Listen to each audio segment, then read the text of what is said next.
حول ولا قوة إلا بالله العلي العظيم. السلام عليكم ورحمة الله وبركاته. إن الحمد لله نحمده ونستعينه ونستغفره ونعوذ بالله من شرور أنفسنا ومن سيئات أعمالنا. من يهده الله فلا مضل له ومن يضلل فلا هادي له. وأشهد أن لا إله إلا الله وأشهد أن محمدا عبده ورسوله صلى الله عليه وعلى آله وأصحابه ومن تبعهم بإحسان إلى يوم الدين وسلم تسليما كثيرا. أما بعد، رب اشرح لي صدري ويسر لي أمري واحلل عقدة من لساني يفقه قولي. قال الله تعالى في الكتاب الكريم: أعوذ بالله من الشيطان الرجيم. يا أيها الذين آمنوا اتقوا الله ولتنظر نفس ما قدمت لغد واتقوا الله إن الله خبير بما تعملون. صدق الله العظيم. سورة الحشر. وقال رسول الله صلى الله عليه وسلم: قل آمنت بالله ثم استقيم. Muslimin, muslimat, khususan pengurusi serta ahli jawatan kuasa Masjid Al-Muttaqin, imam yang mengepalai solat subuh kita pada pagi ini, datuk-datuk, datin-datin, ibu-ibu, bapa-bapa, tidak juga kita lupakan keluarga dan anak-anak kita yang turut kita doakan agar semuanya terus mendapat hidayah, rahmat serta taufiknya, dan kita terus istiqamah berdoa kepada Allah agar diri kita, ahli keluarga, khususnya kedua ibu bapa kita jangan dilupakan, dan seluruh orang-orang mukmin mendapat jaminan keselamatan, keamanan dan perlindungan daripada Allah Subhanahu wa taala.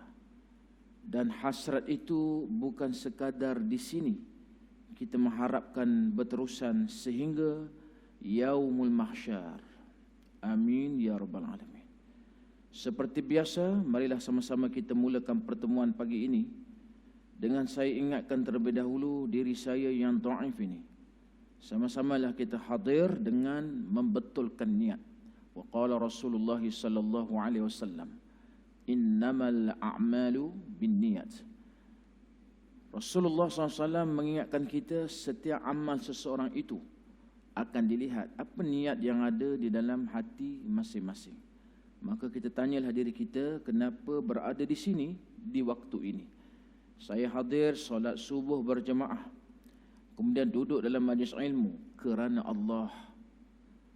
Untuk apa? Saya mencari keredaan Allah Subhanahu wa taala.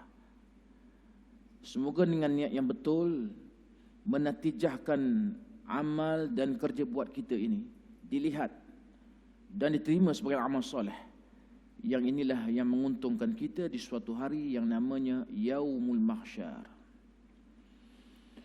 Saya terus ingatkan diri saya dan tuan-tuan, janganlah jemu kita mendengar suratul Hasyr ayat ke-18 yang bermaksud, wahai orang-orang yang beriman, bertakwalah kamu kepada Allah. Wal tanzur nafsu, sila perhatikan diri masing-masing, ma qaddamas lighad, apa yang kamu siapkan untuk hari esok. Wattaqullah, bertakwalah kamu kepada Allah. Innallaha khabirum bima ta'amalun, sesungguhnya Allah mengetahui apa yang kamu kerjakan. Maka ini satu soalan Allah SWT kepada kita dalam umur yang telah diberi. Maka ma qaddamat lighad, apa yang kamu siapkan untuk hari esok. Esok bermakna perhimpunan di Yaumul Mahsyar. Maka kita sedang buat persiapan ke arah ketakwaan. Kata Sayyidina Ali, apa itu takwa? Takut kepada Allah, beriman dengan Al-Quran, redha dengan pemberian yang sedikit, dan buat persiapan untuk bertemu dengan Allah. Itulah takwa menurut pandangan Sayyidina Ali ibn Abu Talib. Maka kita buat persiapan takwa dengan meneruskan pengajian kitab Du'at Anil Fahsya'i wal Munkar, tulisan Syekh Muhammad Jibril At-Tibyan, yang telah diterjemahkan dalam bahasa Melayu, mengenal lebih 90 perintah dan larangan Allah di dalam Al-Quran. Ada beberapa perintah yang disenaraikan, 47, dan 51 larangan Allah di dalam Al-Quran. Bersyukur kita kepada Allah, setakat ini Allah terus memberi izin kita masuk membahaskan perintah yang ke-10, iaitu melaksanakan hukum Allah. Dan kita telah pun masuk membicarakan perbahasan Syekh Dr. Aid, Syekh Muhammad Jibril At-Tibyan. Apakah tanggungjawab kita melaksanakan hukum Allah? Dan marilah sama-sama kita menyambung tentang apakah dimaknai dengan maqasid syariah, tujuan, apa objektif syariah perundangan Islam.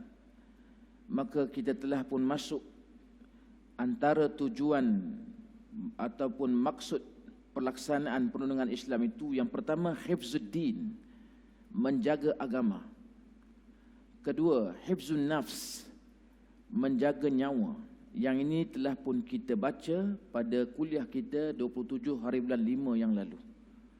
Maka pagi ini kita sambung tujuan atau prinsip perundangan Islam yang ketiga di muka surat 175 perenggan yang terakhir. Baik, kita mula. Apakah maqasid ataupun prinsip yang ketiga, yakni maqasid syariah? Menjaga akal fikiran. Maka maksud pelaksanaan hukum Allah itu, memang Allah ingin memastikan ada penjagaan akal fikiran itu, iaitu memelihara akal fikiran manusia dari kerosakan disebabkan minum arak atau minuman-minuman yang memabukkan. Mereka yang meminum arak wajib dijatuhkan hukuman sebat, tidak lebih dari 80 kali sebat, sebagaimana yang telah diriwayatkan oleh Sayyidina Ali di dalam sebuah hadis yang bermaksud Rasulullah SAW telah menyebat orang yang minum arak sebanyak 40 kali sebat, dan Sayyidina Abu Bakar telah menyebat 40 kali sebat juga, dan Sayyidina Umar menyebat sebanyak 80 kali. Tuan-tuan muslimin, muslimat rahmatullahi sekalian, kenapa kita perlu pelaksanaan perundangan Islam? Sebab Allah tahu itu saja caranya dapat menjaga akal manusia. Antara yang perlu kita pelihara akal kita ini daripada rosak, puncanya jagalah daripada manusia itu minum arak. Kerana arak itu sifatnya memabukkan. Cuba tengok hukuman yang telah dijatuhkan kepada peminum arak. Tidak lebih 80 kali sebat, bermula dengan apa yang disebut oleh Sayyidina Ali ibn Abu Talib. Rasulullah menyebat orang yang minum arak 40 kali. Khalifah yang pertama Abu Bakar 40 kali. Umar dia bagi maksimum 80 kali. Tuan-tuan kalau rajin buka dalam bacaan internet, ada kajian yang telah dibuat. Sebat ini, ya, kenapa sebat? Dia sebut saintifiknya, sebat ini dia mampu mengurangkan nafsu. Satu ada terapi sebenarnya. Sebab itu zina pun sebat. Ya. Jadi kalau saintifik pun ada proof di sisi Allah SWT, maka lebih luas lagi lah. Bukan sekadar itu aja. Jadi ada sebab kita melihat hukuman yang telah ditetapkan oleh agama kita ini satu perkara yang mesti kita pandang sangat positif. Soal dia ada tak ada depan mata kita, itu bukan tanggungjawab kita. Itu tanggungjawab pihak yang diberi mandat, yang berkuasa. Orang Islam macam kita ni, kita bukan siapa-siapa pun. Mesti apa? Positif dan accept, terima. 100 atau 200%. Itulah sifat hamba. Jangan kita ke kiri, ke kanan. Ya, kadang-kadang kita pun lihat, tuan-tuan boleh tengok macam mana ahli parlimen di parlimen luar negara sangat positif dengan hukuman berat kepada orang-orang yang memandu dalam keadaan mabuk. Tapi kita di Malaysia tak ada lagi satu keputusan yang tuntas apa hukuman kita nak bagi kepada orang yang mabuk. Dan beberapa kali laporan akhbar, orang mabuk ni sampai dia boleh rempuh roadblock, boleh bawa kereta lawan arus. Kalau akal yang sihat, mau tak dia memandu dalam keadaan melawan arus ni? Tak tergamak dia. Kalau akal yang waras, sanggup tak dia rempuh pihak polis di sekatan jalan raya? Maka itulah dia pembuktian akal tak waras. Bawa kereta melawan arus, melanggar orang yang sedang bertugas sebagai pihak berwajib. Itu sebab kita mesti mengharapkan hukuman berat dikenakan kepada orang yang mabuk kemudian memandu itu. Dah lama dah kita baca kes ini, tak ada kesudahan dah. Muka surat 176. Baik. Apakah tujuan, maqasid ataupun prinsip perundangan Islam yang keempat? Menjaga keturunan, iaitu memelihara manusia dari melakukan perzinaan supaya nasab keturunan, perwalian dan perwarisan anak-anak yang lahir hasil dari persetubuhan haram itu tidak rosak. Orang yang melakukan perzinaan wajib dijatuhkan hukuman sebat dan rejam, sebagaimana sabda Rasulullah SAW dalam hadis yang diriwayatkan daripada Ubadah bin Samit, yang bermaksud, ambillah peraturan daripada aku, sesungguhnya Allah telah memberi jalan untuk mereka. Perawan dan jejaka yang berzina hukumannya disebat sebanyak 100 kali sebat dan dibuang negeri selama setahun. Dan janda dengan janda yang berzina hukumannya disebat sebanyak 100 kali sebat dan direjam. Hadis ini riwayat Imam Muslim dan Abu Dawud. Jadi tuan-tuan dan puan-puan sekalian, apa tujuan maqasid syariah, tujuan perundangan Islam ni? Nak jaga keturunan. Maka keturunan ni satu perkara penting sangat Islam jaga, nasab keturunan itu.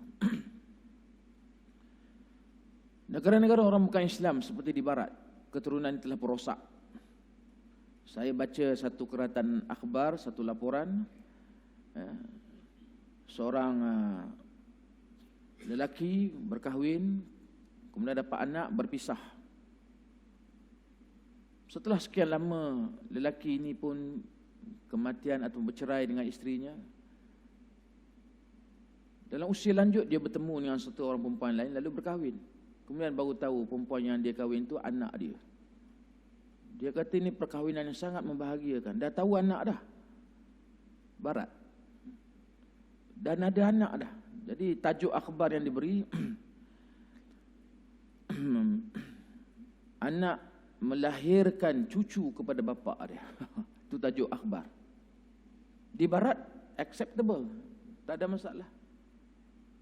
Cuba tuan-tuan fikir, kalau itu tidak dikawal, apa nak jadi pada manusia ini?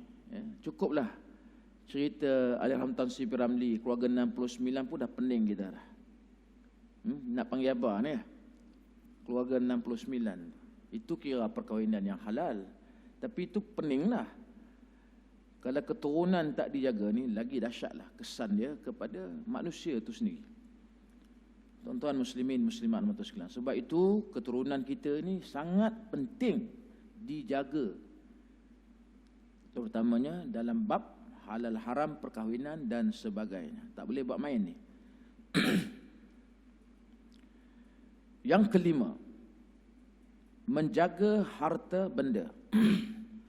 Iaitu memelihara harta benda manusia dari dicuri dan dirompak dengan menjatuhkan hukuman potong tangan ke atas pencuri dan menjatuhkan hukuman mati atau potong tangan dan kaki kedua-duanya sekali atau dibuang negeri ke atas perompak. Hukuman ini tertakluk dengan firman Allah Subhanahu wa taala dalam surah Al-Maidah ayat ke-38.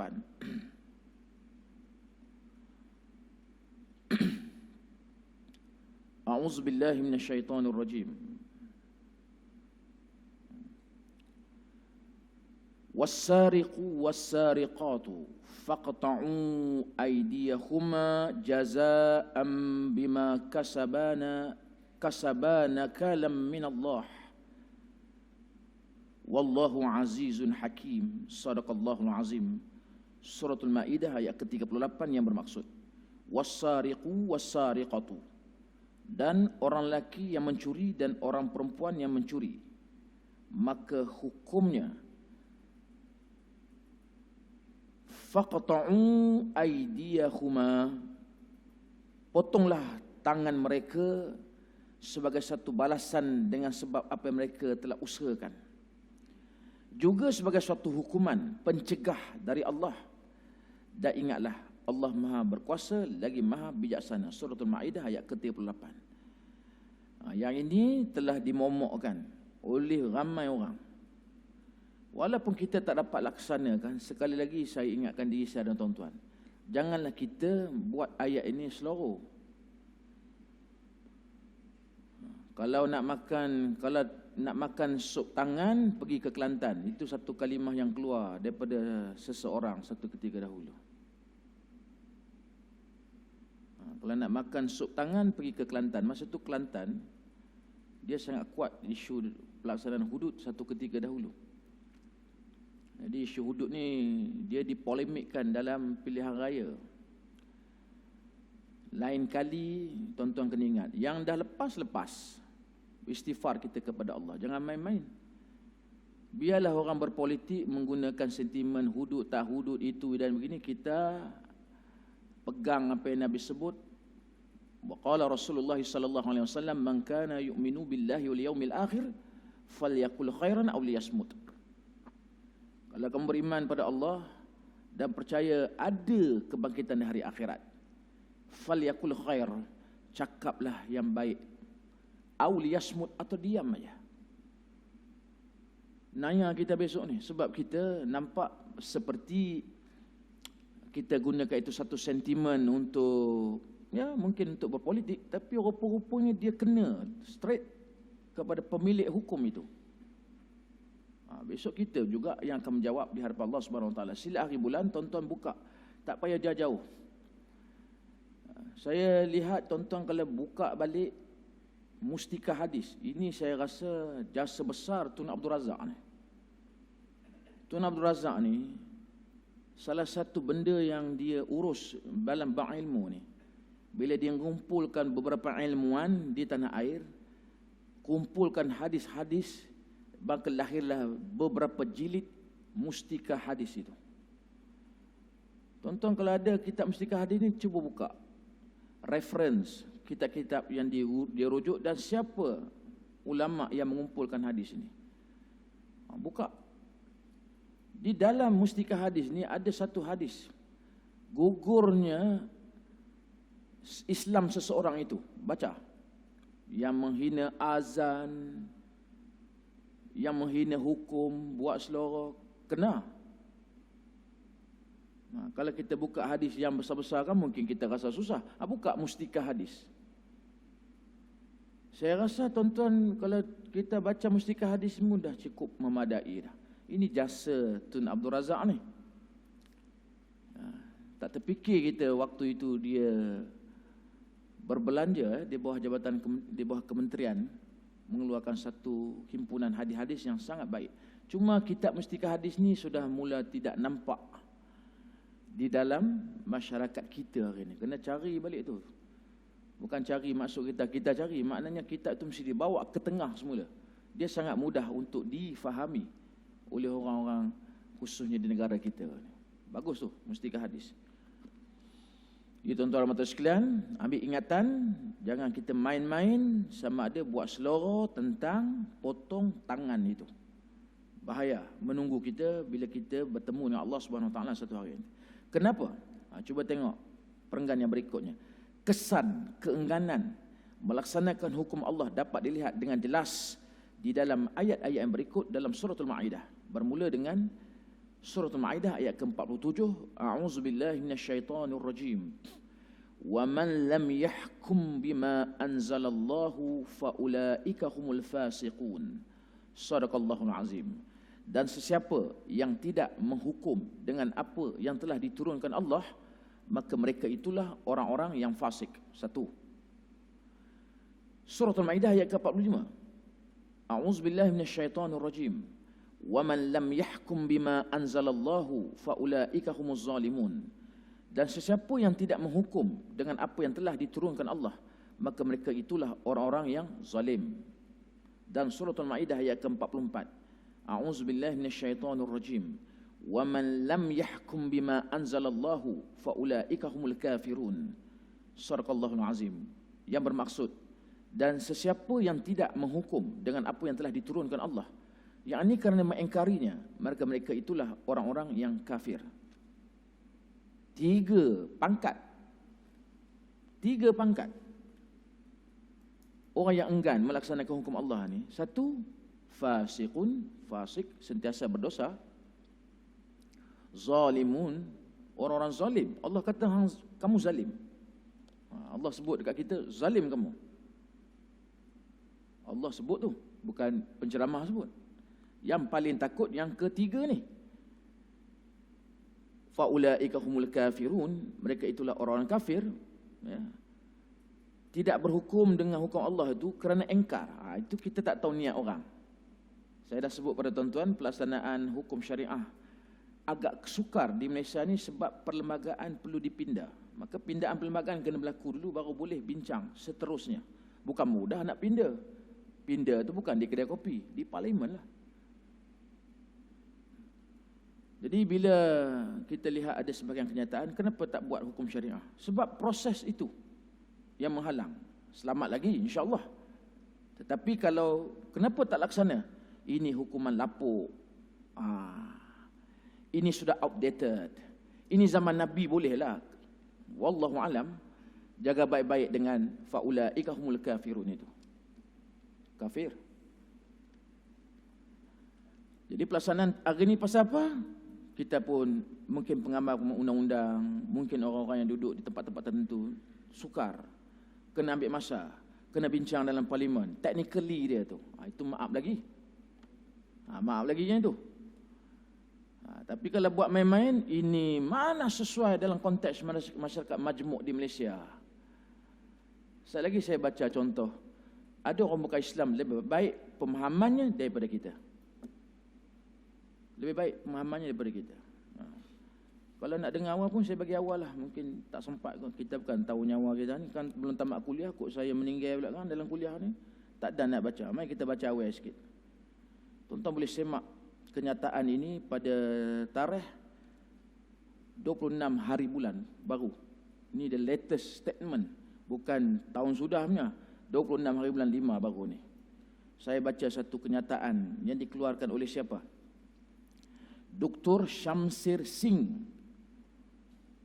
Dia ni siapa? Dr. Shamsir Singh ni dia ada dua. Satu, dia pengamal undang-undang jenayah. Kira memang peguam undang-undang jenayah. Dan satu lagi dia academician. Dia teruskan pengajian sampai dapat PhD. Sebahagian apa yang kita lihat hari ini, kalau dia pengamal undang-undang, dia akan duduk dalam pengamal. Dia tak duduk dalam akademik. Ataupun dia buat undang-undang, dia teruskan pengajian sampai kat master PhD, dia tak beramal, dia tak jadi peguam, dia duduk dalam akademik. Itu perbeza dia tu. Tapi Dr. Shamsir Singh ni dahsyat. Dia pengamal undang-undang jenayah, at the same time dia further study, buat PhD. Jangan main-main ni. Dr. Shamsir Singh. Jadi dia academician. Satu hari Dr. Shamsir Singh dia pergi duduk mendengar tayangan slide yang dibentangkan oleh Profesor Madya Dr. Nasimah Hussein. Siapa Profesor Madya Dr. Nasimah Hussein? Ini pensyarah kanan Universiti Islam Antarabangsa Malaysia. Bentang tentang undang-undang jenayah Islam. Ni, pensyarah UIA ni. Jadi Dr. Syamsi Singh dia attend. Dia tengok. Dia bukan Muslim, tapi dia academician, dia dengar. Apa ada undang-undang jenayah dalam Islam? Apa dia dapat? Apa statement yang dia keluar lepas dia hadir dalam pembentangan Profesor Dr. Nasimah Hussein ni? Dia buat kenyataan dalam Facebook dia. Dia kata beliau menasihatkan masyarakat bukan Islam untuk tidak menyuruh umat Islam menolak hudud, kerana ia umpama menyuruh orang Islam meninggalkan ajaran mereka. Oh, hebat ni. Kata Dr. Syamsi Singh, mereka yang bukan beragama Islam kena fikir sebelum mengeluarkan kata-kata seperti tolak hudud. Kesannya adalah sama seperti kamu menyuruh orang Islam meninggalkan ajaran agama mereka. Dia bagi tahu non-Muslim ni, hampa janganlah buat statement tolak hudud, janganlah kata kepada orang Islam jangan buat hudud, kerana kalau kamu cakap pada orang Islam seolah-olah kamu suruh orang Islam jangan beramal dengan agama dia. Hebat. Dia tahu apa? Border, don't cross the border. Itu kira sempadan pelaksanaan agama orang Islam. Dia tambah lagi, nampak tak hudud merupakan kesalahan jenayah yang mana hukumannya telah ditetapkan oleh Quran dan hadis. Dia sebut macam tu. Saya ingat kena panggil dia ni bagi kuliah maghrib sekali ni. Kalau tuan-tuan buka Facebook dia, dahsyat. Dia terus go straight forward, cari tu. Ni ayat surah Al-Maidah, sariqah as-sariqatun. Dia jumpa ayat tu, dia letak dalam Facebook dia. Surah dan ayat keberapa? Hukum hirabah